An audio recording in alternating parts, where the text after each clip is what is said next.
One of the country's biggest Social Security trust funds is scheduled to run dry ahead of a schedule. According to the Congressional Budget Office, the Old Age and Survivors Insurance Trust Fund will run out of funds in 2032. This is a year earlier than CBO's analysis last year, which predicted the fund would be empty in 2033.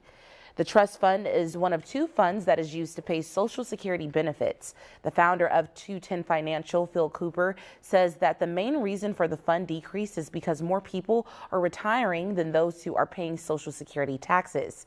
He added that the Congress has proposed several solutions, such as raising the payroll tax rate or by raising the full retirement age.